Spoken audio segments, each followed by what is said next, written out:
अस्सलामु अलैकुम वरहमतुल्लाहि वबरकातुहू। औज़ु बिल्लाहि मिनश शैतानिर रजीम। बिस्मिल्लाहिर रहमानिर रहीम। कद अफ़लहा मन तज़क्का व कद खाबा मन दस्साहा।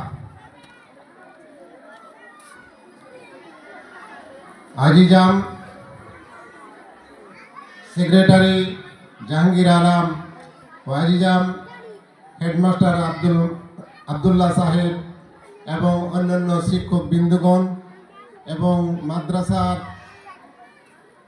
কমিটি বর্গগণ এবং উপস্থিত শিক্ষক মহাশয় এবং স্নেহের ছাত্র ছাত্রীরা ও ছাত্র ছাত্রীদের গার্জেন ভাই এবং বোনেরা, সবারই কাছে থাকলো আমার আন্তরিক সালাম। আসসালামু আলাইকুম রহমতুল্লাহ। ভাই, কিছু বিশেষ এমন নয়া নয়া কথা, কোনটা ছাড়বো আর কোনটা বলবো সেটাই আমি দিশা পাচ্ছি না। আমি প্রায় 2:30টা থেকে এখানে উপস্থিত হয়েছি এবং দেখলাম এখানে উর্দু, আরবি, ইংলিশ কথাকথন এবং মোকালেমা এবং বাংলা গাজাল বক্তব্য দেখে আমার দিলটা এত আনন্দিত, এত ঠান্ডা হলো যে বলার শেষ নাই। আমি ভাবছি যে জামিয়া তাইয়েবা নয়, এইরকম আরও 10টা তাইয়েবা হোক এবং আমাদের মেয়েরা এইরকমভাবে লেখাপড়া হোক, আরও বেশি বেশি হোক। আমি বলি ওই মায়ের ভাইদেরকে, দেখেন আপনারা এখানে আপনাদের সম্মুখে এই বাগের এই আমের গাছের ফলাফলটা আপনারা দেখতে পাচ্ছেন। এই যে 3টি ছেলে যাদের নম্বর 100-র মধ্যে 100ই পেয়ে নিয়েছে, তো এদের ভবিষ্যৎটা কি হবে?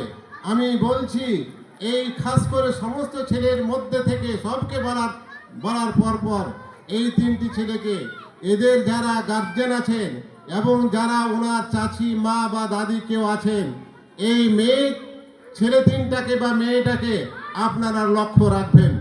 ভবিষ্যতে এই মেয়ে ছেলে আপনাদের গ্রামের, আপনাদের এলাকার সুনাম করবে। এরাই বড় ডাক্তার হবে, এরাই বড় ইঞ্জিনিয়ার হবে, এরাই বড় বৈজ্ঞানিক হবে ইনশাআল্লাহ। যেহেতু তাদের নাম্বার দেখে আমি হতাশ হয়ে গেলাম কি 100-র মধ্যে 100 পাওয়াটা অসম্ভব।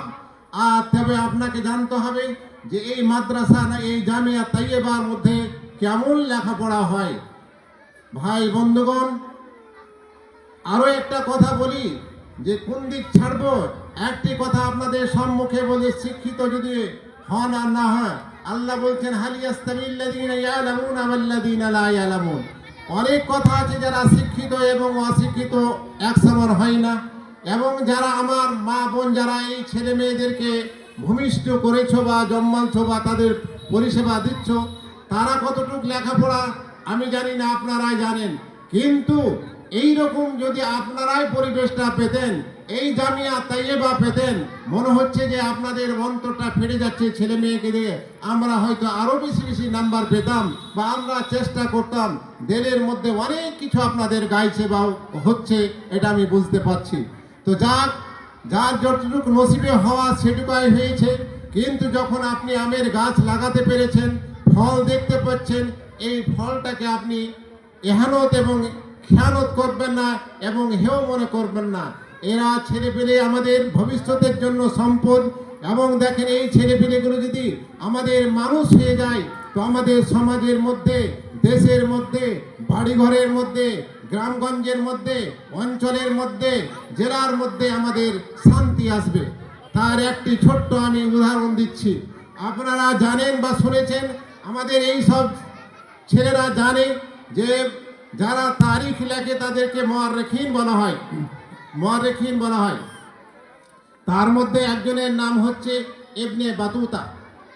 কেমন ইবনে বাতুতা ছিলেন কি একদিন বললেন, যেমন এই যে আপনাদের মাদ্রাসা কিছুদিন পরে হয়তো সমস্ত ছেলে মেয়েকে ট্যুর করাতে নিয়ে যায়, ভ্রমণ করাতে নিয়ে যায়, আদিনা নিয়ে যায়, আরও কোথায় দেখার জন্য নিয়ে যায় শিক্ষক মহাশয়। ওই রকমভাবে তাদের বন্ধু প্রায় 70 জন হলো, চলো আমরা একবার ট্যুর করে আসি। কোথায় ট্যুর করবা বলতে, আমরা উপরে ট্যুর করবো না, আমরা সমুদ্রের মধ্যে ট্যুর করব। অর্থাৎ জলৎক্রুর করব।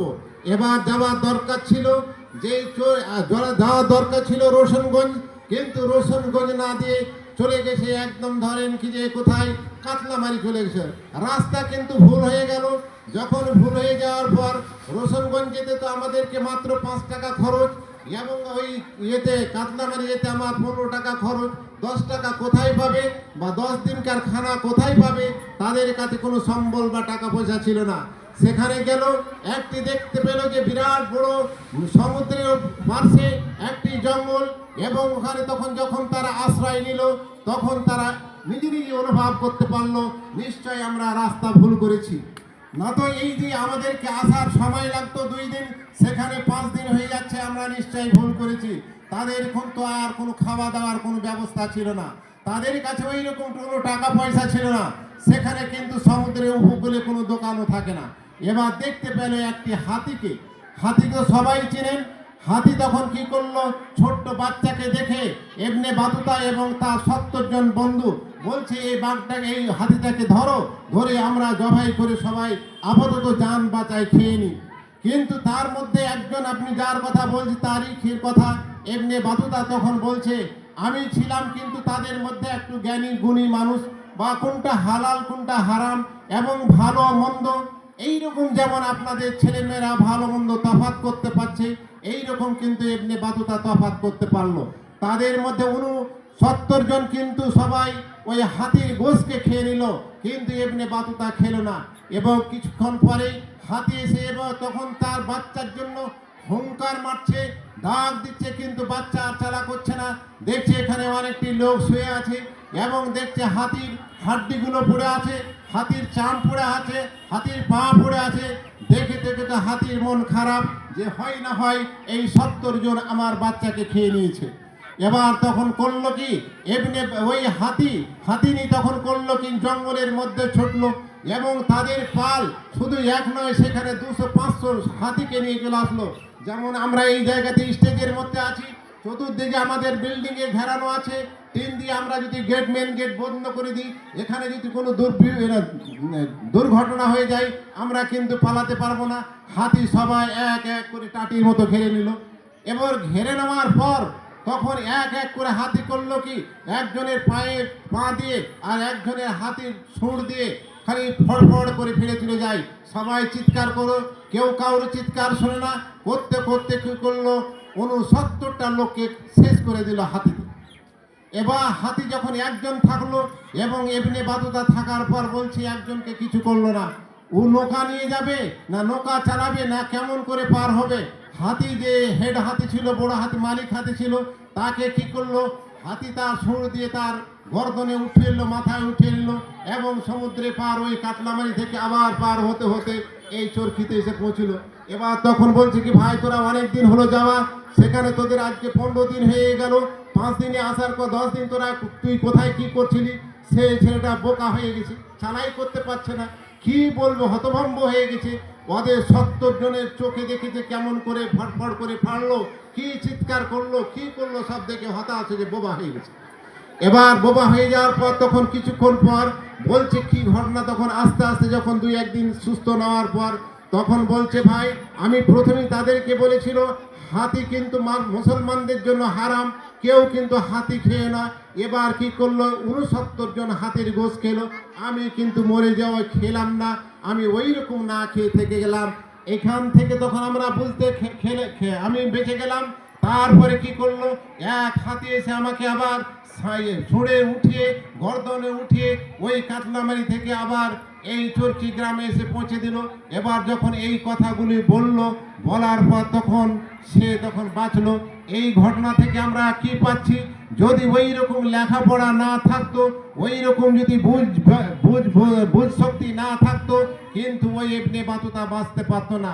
ওই রকম আমাদের ছেলে মেয়েরাকে আমরা আজকে যা লেখাপড়া দেখতে পাচ্ছি বা বুঝতে পারছি, এই ছেলেগুলি সমাজের মধ্যে যেখানে অন্যায় হচ্ছে সেখানে রুখবে, এবং যেখানে ভালো কাজের জন্য তারা ধাবিত হবে, এবং কোনটা হালাল হারাম বুঝতে শিখবে, এবং আল্লাহকে জানতে শিখবে, এবং যা তারা গাজাল গাইলো, নামাজ সম্পর্কে বক্তব্য রাইলো, তার প্রতি তাদেরকে আমল তারা করবে, এটাই আশা রাখছি। এবং আমি শেষের দিকে এই কথাই বলছি, এই জামিয়া তাইয়েবার যত ছাত্র ছাত্রী রয়েছে এবং তাদের গার্জেনকে আমি অনুরোধ করছি এবং বারবার এটাই বলছি, আপনারা ভর্তি করতে দেরি করবেন না। আপনারা তার ফলাফল পাচ্ছেন এবং কোনো সময় এটাই চিন্তা করবে না টাকা দিতে পারবো না, কি দিতে পারবো না। আল্লাহ তাবারাক ওয়া তাআলা মান জাদ্দা ওয়াজাদা, আপনি যদি চেষ্টা করেন তো নিশ্চয় টাকা এবং সব জিনিসের ব্যবস্থা হয়ে যাবে। এবং আপনাকে রাখতে হবে মাকে বেশি সব থেকে সজাগ রাখতে হবে যে আমার মেয়ে আসলো ঠিকভাবে খেতে পেলো কিনা, আবার ঠিকভাবে স্কুল গেল কিনা, লেখাপড়া করছে কিনা, এই সজাগটা থাকতে হবে। আপনাকে আপনার চোখটা যেন বাঘের মতো হয়ে থাকে, আর আপনার ছেলে মেয়ে যাতে যোগের মতো আপনার প্রতি মায়া মহব্বত হয়ে থাকে, তবেই আপনি দেখবেন এই সব যত মিশনের ছেলেপিলেরা আছে সবাই একদিন ইনশাআল্লাহ বৈজ্ঞানিক, মাস্টার এবং প্রফেসর সব কিছু হবে। এবং আল্লাহর কাছে আশা রাখছি যে এখানকার শিক্ষক মহাশয় রয়েছে, আল্লাহ তাবারাক ওয়া তাআলা তাদেরকে আরো বেশি জ্ঞান বুদ্ধি দিয়ে যেই রকম ভাবে নাম্বার তুলেছে এবং আখলাক চরিত্র যা দেখলাম যেই রকম ভাবে ভালো করে তৈরি করেছে, আরো বেশি বেশি করে আল্লাহ তাবারাক ওয়া তাআলা তাদের জ্ঞান বুদ্ধিকে দেন, ভালো ভালো শিক্ষা দেন। এবং মা বোনকেই বলবো, আপনারা কোনো সময় হতাশ হবে না টাকা পয়সার জন্য। এই ছেলে মেয়েকে একদিন আপনাকে এমন টাকা দিয়ে ভবিষ্যৎ জীবনে যে আপনার চোখটা জুড়াবে, বুক জুড়াবে, নয়ন জুড়াবে, স্বামী জুড়াবে, এরাই তো আপনাকে নিয়ে আসবে। আপনি কোনোদিন এটা ভাববেন না যে কোথায় পাবো, কোথায় দিব, এই সব গলা ভাববেন না। আল্লাহর কাছে আশা রাখি যে আল্লাহ তাবারাক ওয়া তাআলা এই জামিয়া তাইয়েবার প্রতি আপনাদের ধ্যান এবং লক্ষ্য রাখি এবং তাড়াতাড়ি ভর্তি করবেন, এই বলে আমার বক্তব্য ফোটা বক্তব্য শেষ করলাম।